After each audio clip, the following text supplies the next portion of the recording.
नमस्कार मित्रों, मैं आशीष अंशु ओपिनियन अड्डा के इस मंच पर आपका स्वागत करता हूं। हमारे साथ इस वक्त संदीप पांडे हैं। संदीप पांडे एक अनुभवी digital content strategist, media innovator और vocal.com के फाउंडर हैं। 18 वर्षों से अधिक का उनका करियर है। हम ओपिनियन अड्डा के इस मंच पर संदीप जी का स्वागत करते हैं। संदीप जी नमस्कार। नमस्कार सभी को, दर्शकों को नमस्कार। आशीष जी, आपका बहुत बहुत आभार।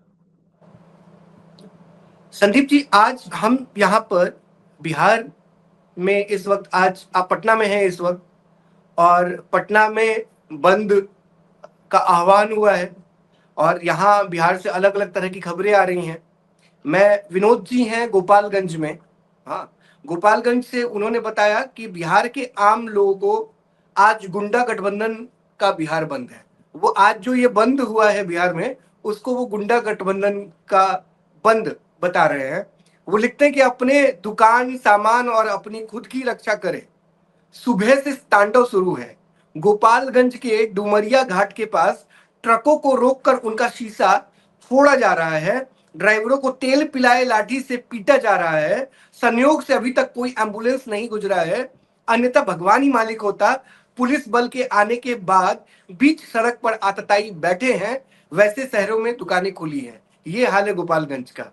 पटना की क्या स्थिति है संदीप भाई? यहाँ पे मिक्स्ड रिएक्शंस हैं। कई प्रतिष्ठान बंद दिखाई पड़ रहे हैं। सड़कों पे कुछ सड़क बंद हैं, कुछ जगहों पे खासतौर पे जो व्यापारिक प्रतिष्ठानों का स्थान रहा है, वहाँ पे भी बंद का असर दिखाई पड़ रहा है। देखिए, ये बंद जो है, ये आह्वान तो किया गया है, बट आम जनमानस को कोई बात समझ में नहीं आ रही है।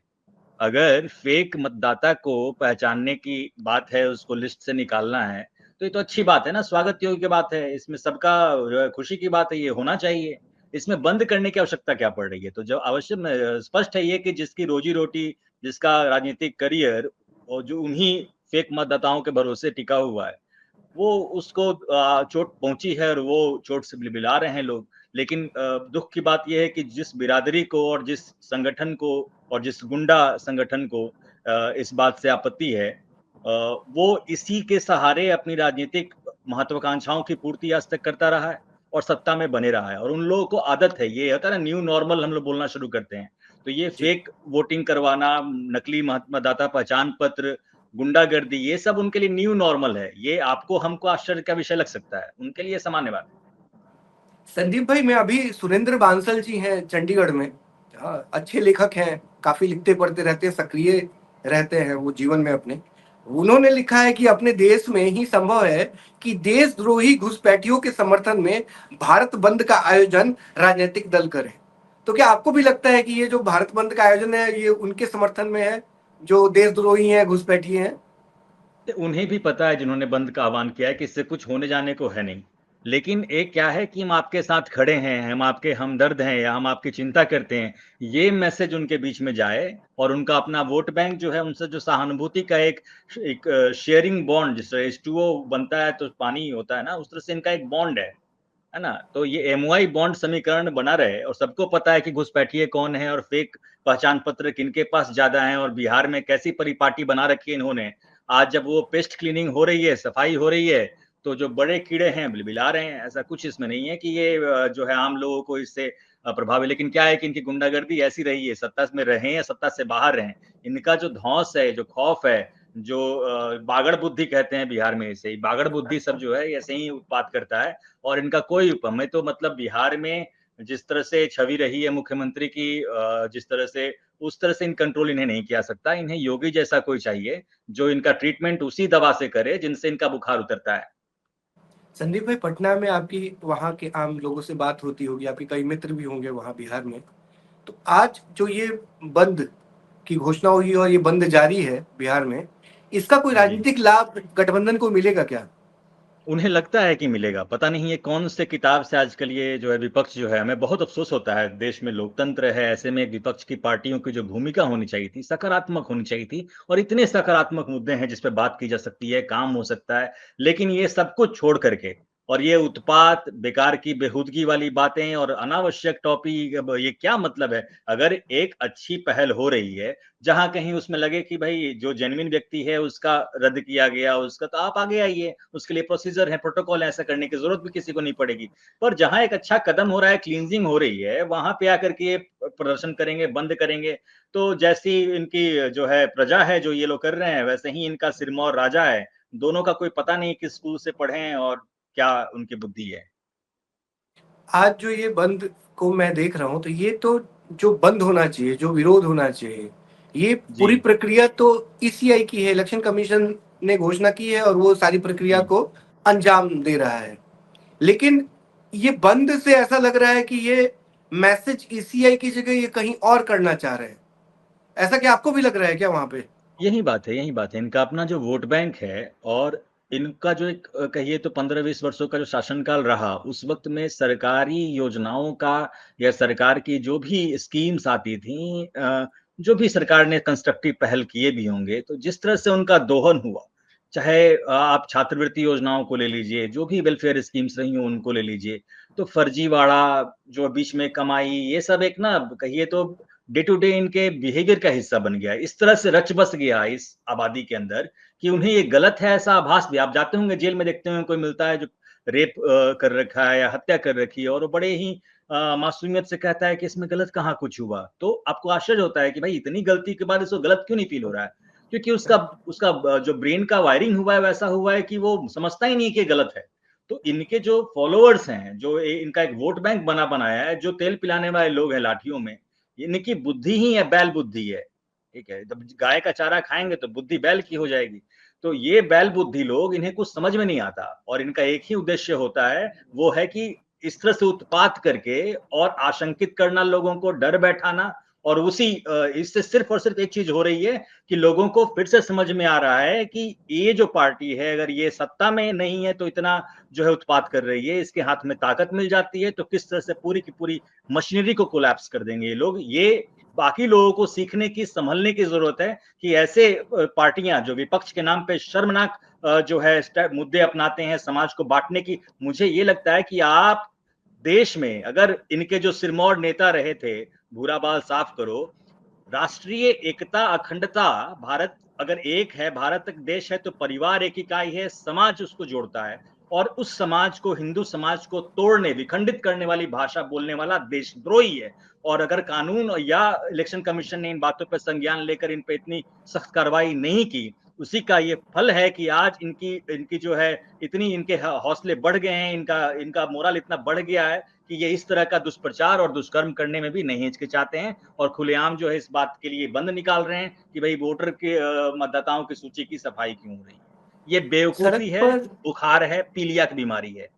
संदीप भाई, सड़क पर इतनी बड़ी संख्या में लोगों को लेके आना, हाथों में डंडा, हाँ, रॉड, हाँ, इतना हंगामा, तोड़फोड़, इन सब को दिखाने की कहीं कोई ये वजह ये तो नहीं है कि वो फिर से एक डर का माहौल बिहार की जनता में पैदा करने की कोई कोशिश राजद करना चाहती है?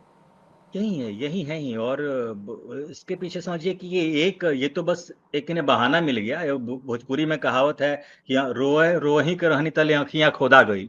माने रोना ही चाह रहे थे, तब तक आंख में से खोदा गया तो आंसू निकल गया, बहाना मिल गया।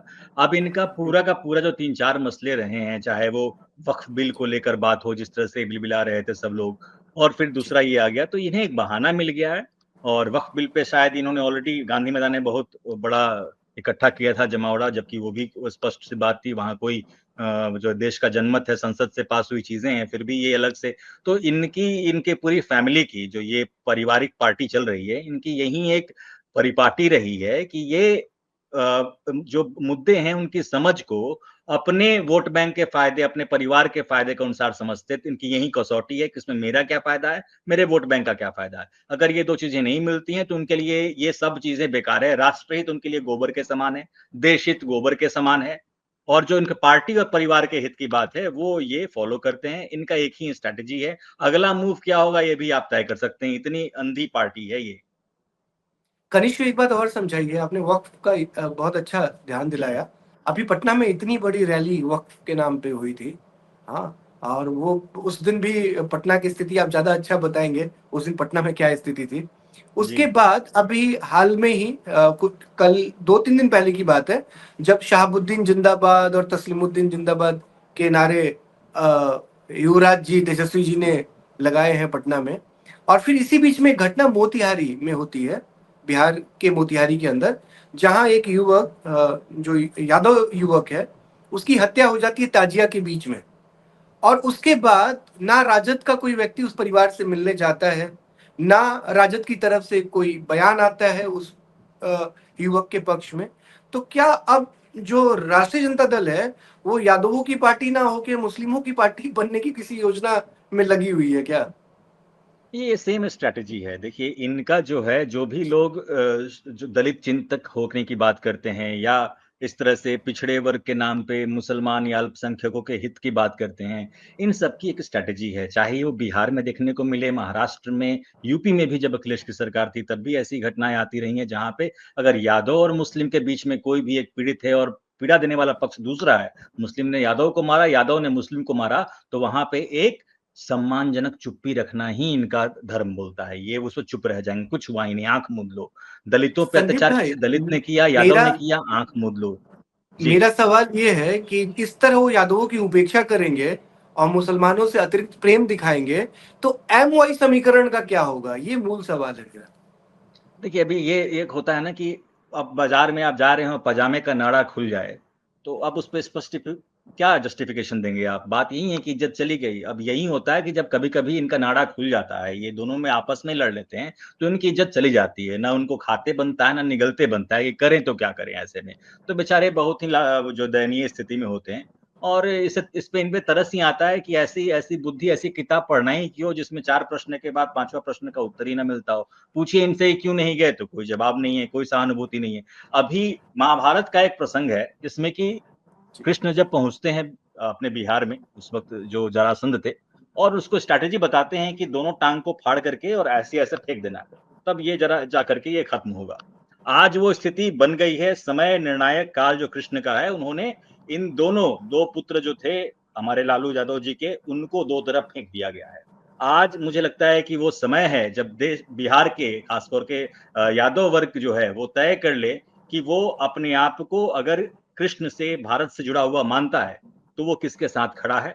मुसलमान के बारे में मैं टिप्पणी नहीं करना चाहूँगा, उनकी आस्था जो अरब में रही है, जो कुछ आबादी है, मैं सबको दोष नहीं देता। लेकिन हाँ, जो एक बहुत बड़ी संख्या में जो लोग हैं, जो अरब से अपनी प्रेरणा और ऊर्जा प्राप्त करते हैं, उनके लिए भी और ये यादव जो वोट बैंक है, इनके लिए भी अब ये 2 फाड़ हो चुके हैं और यही वो समय है जब बिहार चुनाव के पहले इन्हें तय करना होगा कि अगले कुछ वर्षों तक या अपनी अगली पीढ़ी तक किस सोच की विरासत को ये सुपुर्द करेंगे?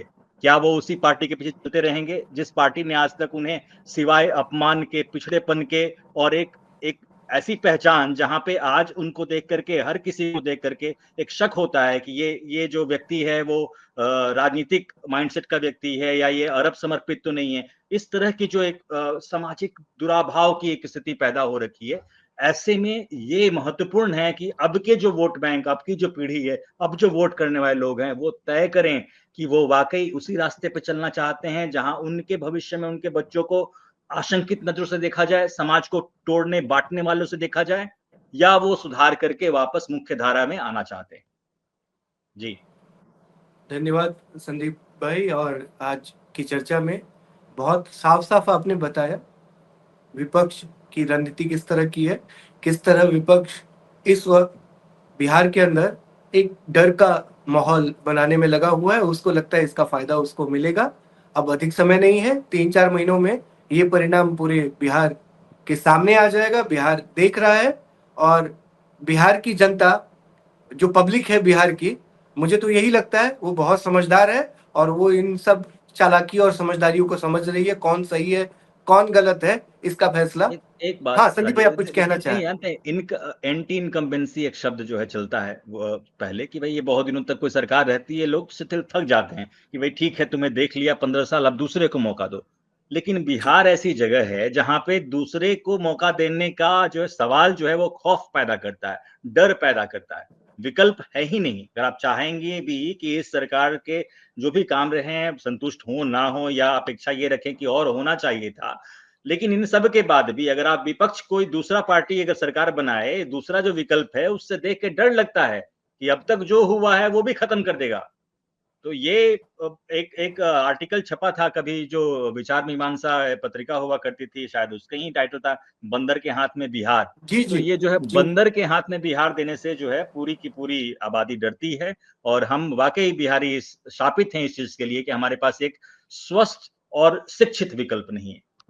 संदीप भाई, एक ना सवाल है आ गया अभी जब आपने ये बात बताई, वो डर के माहौल को लेकर और राष्ट्रीय जनता जी दल को लेकर। एक बात मुझे बताइए कि अभी तेजस्वी यादव के नेतृत्व में राष्ट्रीय जनता दल चल रहा है। अगर तेजस्वी यादव की जगह ये नेतृत्व अगर तेज प्रताप के पास होता, तो क्या ये जो डर जिसकी बात हम कर रहे हैं, क्या उसको लेके कुछ परिवर्तन आता, बिहार के लोग थोड़ा सहज हो पाते तेज प्रताप के हाथ में अगर राजद का नेतृत्व होता तो, या ऐसी ही देखिए, स्थिति रहती? तेज प्रताप जी को व्यक्तिगत तौर पर जितना देखा समझा है, मुझे तो वो बड़े ही सरल सहज हृदय के व्यक्ति लगते हैं, और चूंकि एक फैमिली है, कुछ बातें उनके मन में भी घर की हो सकती हैं जिनके कारण कभी कुछ कुछ बातें उभर के आ जाती हैं, बट अगर देखें तो बहुत ही सहज सरल और सीधा व्यक्तित्व है। और ऐसे में अगर हम उम्मीद करें कि अगर उनके हाथ में चीजें रहें, तो शायद थोड़ा-सा इंसानियत, थोड़ी-सी जो ह्यूमैनिटी का एस्पेक्ट और अप्रोच कहीं ज़्यादा देखने को मिलेगा। सिवाय कि जो ये धूर्तता भरी जो एक दूसरी जो स्थिति बनी हुई है। ये कहा जा सकता है कि थोड़े-से ह्यूमैनिटी ज़्यादा कैरी करते हैं, ह्यूमन ज़्यादा हैं। धन्यवाद संदीप भाई इस बातचीत के लिए। और अगर ये हमारी बातचीत तेजस्वी जी तक पहुंच रही हो, तो वो देख लें कि उनका जो कैडर है, हाँ, उसको लेकर बिहार के लोग क्या सोच रहे हैं, कैसे उनको देख रहे हैं। इस गुंडागर्दी को शायद बिहार के लोग 90 के दशक में शायद उन्होंने बर्दाश्त किया हो, लेकिन आज जो युवा है बिहार का, वो इसको मुझे नहीं लगता कि वो टॉलरेट करने के लिए तैयार है। इसलिए अब राजद जितनी जल्दी हो अपनी नीति बदल ले। वो लाठी घुमावन तेल पिलावन का जमाना गया। हाँ, आज का युवा पढ़ा लिखा है, अपने अधिकारों को समझता है। सही बात है, तो सही अपनी बात है। नीति और अपनी जो नीति है राजद की, वो थोड़ी बदले, और वो प्रो जो समाज है, प्रो सोसाइटी बने, और समाज की संवेदना को समझे और उसके साथ चले। धन्यवाद संदीप जी, जी जुड़ने के लिए। धन्यवाद। हाँ, आगे भी हम इसी तरह बात करते रहेंगे। नमस्कार। थैंक यू भाई, थैंक यू। नमस्ते।